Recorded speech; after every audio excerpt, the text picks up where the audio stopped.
So this here is the 2020 Tesla Model Y, but over here we have the brand new, just launched 2025 edition.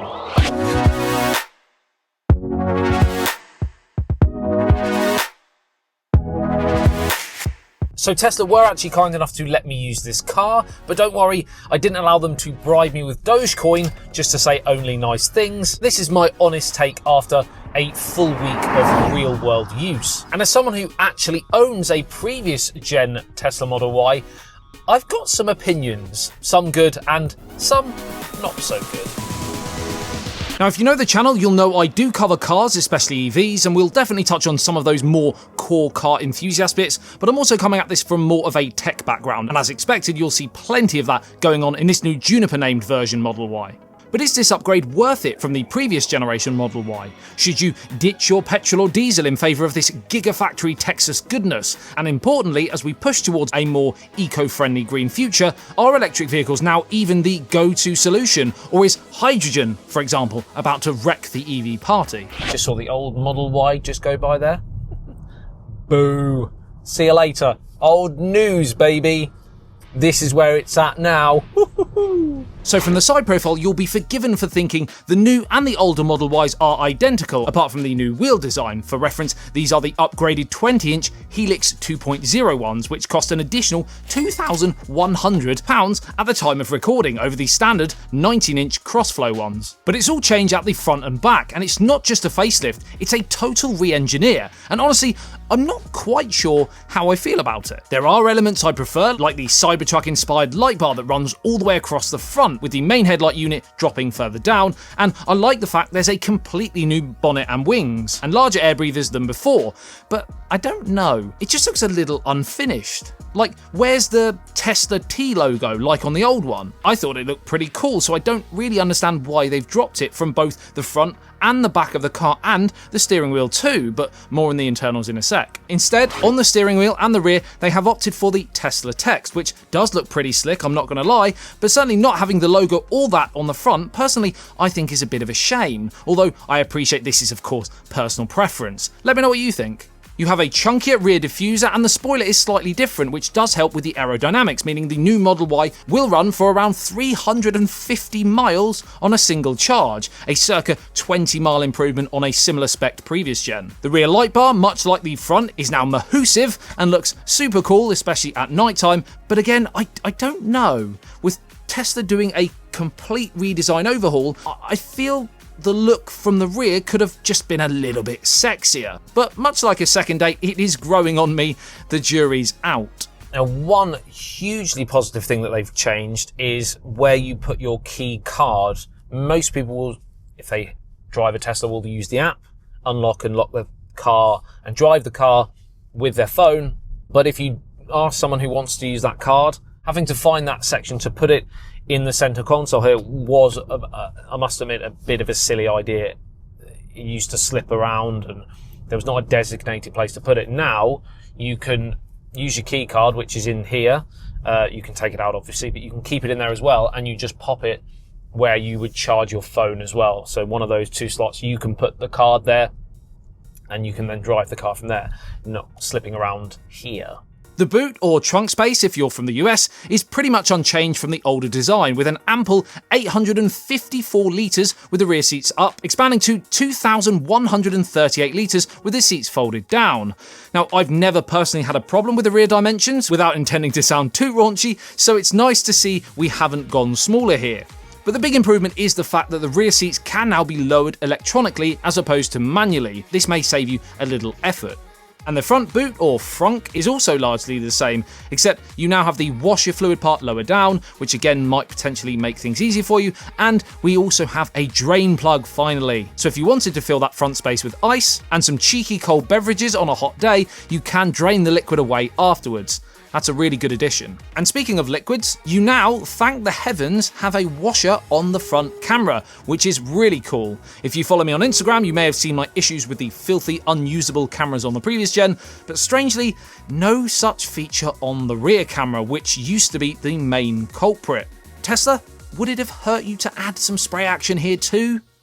But on another positive note, these four outer cameras, front, rear and 2 on the sides are of a higher quality, so visibility when reversing and parking etc. is really stellar. And we also have that internal camera to help with things like dog mode and reminding you to look at the road if you decide to daydream on autopilot, which also has seen some upgrades.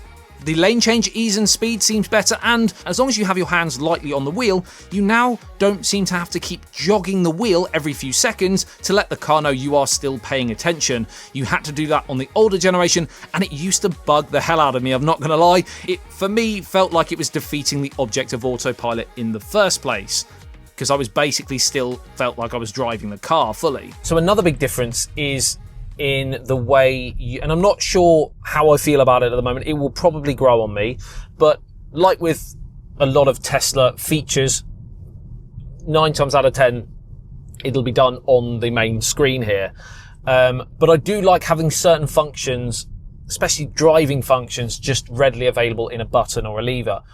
I still feel just doing everything there just feels a little bit almost counterintuitive. One of those I feel might be an issue is the driving, going from driving forwards or reversing. Now that's done on the screen as well. So you would swipe up to go forwards, swipe down to go back, as opposed to using the lever on the right hand side. There now is no lever. So that is quite a big difference, and it will probably take you a little bit of a while to get adjusted to it if you are coming from a previous Model Y. And I must admit, the more I've driven the car, the more I am getting used to swiping up and down to change direction in the car, going forwards and back. But that doesn't necessarily mean it was a great decision, because I still feel from a safety point of view, having the lever on the right hand side just meant that you could keep 2 hands on the steering wheel, quite frankly, and you could just tap it with your fingers down like so. Whereas now you have to physically take your left hand or right hand, depending on which country you're going to be getting this in. You're going to have to take that hand off the steering wheel to swipe every time you want to. So if you're doing like a 3-point turn, for example, or a 5-point turn, if you're one of those sorts of drivers, then it's just going to be, in my opinion, less safe, because you're constantly swiping and then steering and swiping, and then it's just a bit faffy, and I don't think that's necessarily the best use of the screen. Of course, if you are a whiz kid when it comes to 3-point turns and you just spin it with one hand anyway, then you're going to be fine. Now, one positive thing about that is you get that immediate, it just works. On the lever, I sometimes used to go into drive, and unless you do it very forcefully when you're starting the car, it would often not go into drive mode. It would stay in neutral, and then I'd have to do it again, sometimes a third time, because I hadn't done it hard enough the first time. That got a bit irritating, because I don't want to constantly have to do that every time I'm starting the car. Now with the swipe up, it's just a swipe. You're not having to go and be as direct and obvious with it. The lever was a bit of an issue, I must admit. It was one of my least favourite points on the car. And because that driving feature is now not on that lever, in terms of autopilot, you're also not being able to use the lever for that.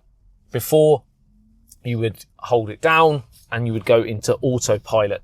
Now that is done on the right knob on the steering wheel. We're calling it a knob. It's got a, you know what I mean. But what about the rest of the internals? Well, Tesla's gone full IKEA meets Apple Store inside. It just looks like a slightly better looking sibling, from the colour customised swooping light strip that runs all the way around to the new upgraded panoramic glass roof, which is lighter but crucially keeps the cabin cooler in direct sunlight, and significantly so. You also have more comfy perforated seats, which can also now keep you cool as well as warm you up, and all of this can be done using that beautiful high resolution 15.4-inch screen. This display has seen a slight refinement, making the bezels smaller, and there has been a switch to an AMD Ryzen-based infotainment system, improving overall responsiveness and smoothness, although not in keeping with 2025 premium display tech. That refresh rate sadly is capped at 60 Hz, and not like the 120 that we have on most premium smartphones, the latest iPads and Android tablets. Slight oversight or a cost-cutting measure perhaps. No stinginess elsewhere though. Rear passengers now get an 8-inch touchscreen for things like climate control, gaming and a Netflix and chill party. Sticking with tech, there is noticeably faster and more reliable Wi-Fi and cellular data, along with improved phone key performance. And charging ports? Well, we have dual USB-C at 65 watts, which is powerful enough to charge your laptop. There's also apparently faster Bluetooth, 66% better mic quality, and the 16-speaker sound system is impressive too.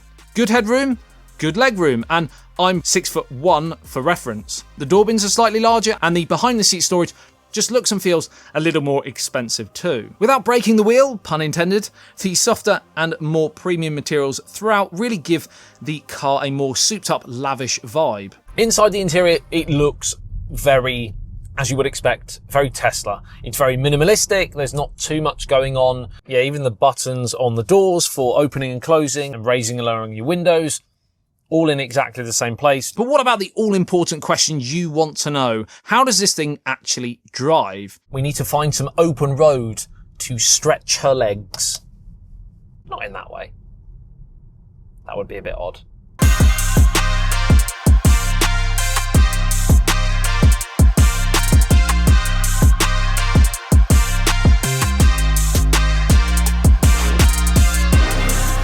Well, honestly, performance has been pretty excellent. Responsive, smooth, and eerily quiet thanks to that upgraded acoustic glass, along with other improvements like underfloor acoustic panels and redesigned door seals, resulting in a quieter and more comfortable ride, particularly noticeable at higher speeds, 70-mile-an-hour tops. If you know, you know. 0 to 60 in 5.6 seconds for the entry-level rear-wheel drive, 5.4 for the long-range rear wheel, and a staggering 4.6 for the long-range all-wheel. Now, in terms of the driving feeling, I can't say there's too much difference from first impressions. You still have that incredible power as soon as you put your foot on the accelerator, much like the previous generation. And in terms of things like weight on the road and cornering, again, it all feels very similar. In fact, if I kind of close my eyes, not that I would, because that would be incredibly dangerous.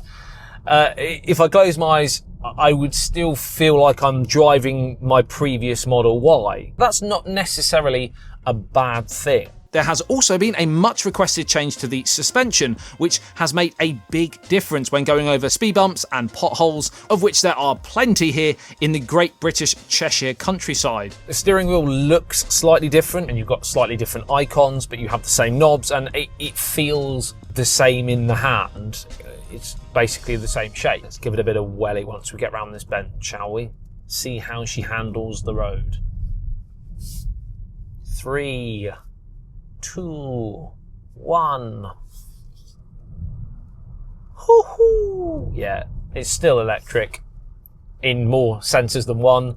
It's an electric vehicle, and it's electric in terms of pace. Woohoo! Oh, feel the G-force, baby. Now onto charging, which is where Tesla still flexes hard when it comes to other EV manufacturers. You have 250 kilowatt, or the equivalent of up to 150 miles in 15 minutes, which in reality is a toilet break and a sausage roll, and then you're back on the road. But it's the Tesla supercharger network that is always going to be the big pull. 99.5% uptime, and charging costs, well, £20 to £30 for 300 miles. Try doing that in a petrol or diesel. I'll wait.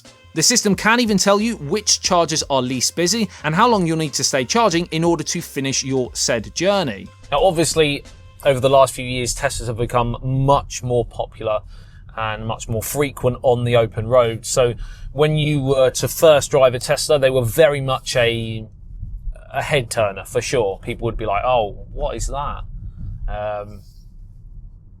Which was obviously quite a cool selling point, I suppose. Now that Teslas and EVs themselves have become much more popular, much more frequent. With this new model, you don't quite have that same feeling when you're driving. You don't feel like everyone's necessarily ogling you like potentially they would have done on that previous generation as well. And largely that is down to the fact that, yes, it is different. There are certain design tweaks that are obvious.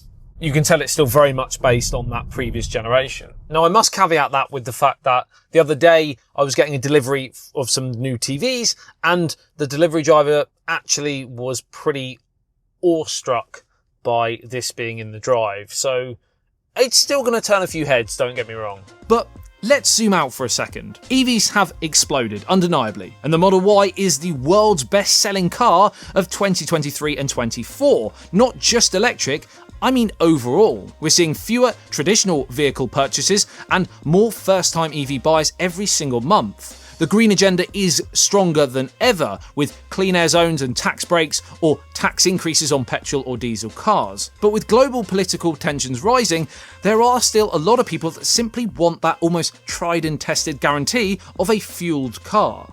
But on top of that, there's potentially an even larger noise on the horizon, and I'm talking hydrogen. Toyota, Hyundai, and even some startups are pushing this technology super hard.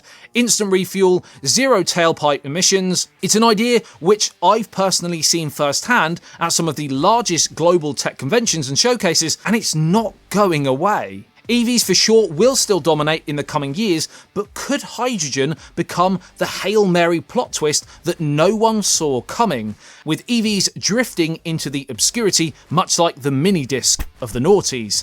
If you had one of those, I salute you, as did I. The joys of living in the country, I'm now stuck behind a tractor. Good. Probably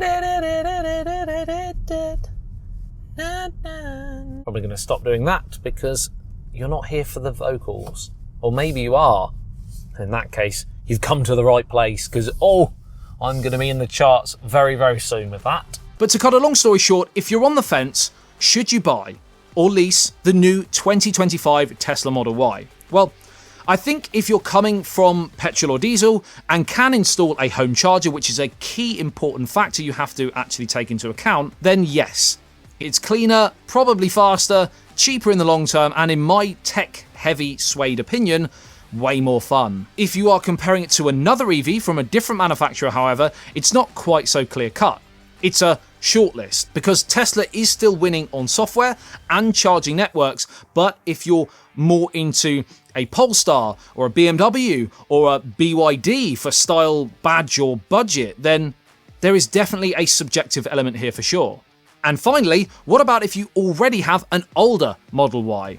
Well, in my humble opinion, I would only tell you to upgrade if you really want that marginally refined exterior and interior, a slightly smoother ride and the updated tech, or if you simply want the status symbol of owning the latest and greatest, because for sure, it is a great car, no two ways about it, but it's not necessarily a revolution. As far as pricing goes, I believe the standard rear-wheel drive will start from $44,990. The long-range rear-wheel drive, like this one that I have here, is $48,990. And the long-range all-wheel drive, $51,990. Definitely let me know in the comments, are you old Model Y or new one? Are you EV or are you looking forward to the progression of hydrogen? Or would you still go for a petrol or diesel at all costs? Like this video if you found it helpful. Subscribe to the channel if you love great cars and tech. My name's Adam. I love you and leave you. I'll see you in the next one. It's ASBYT. Peace out.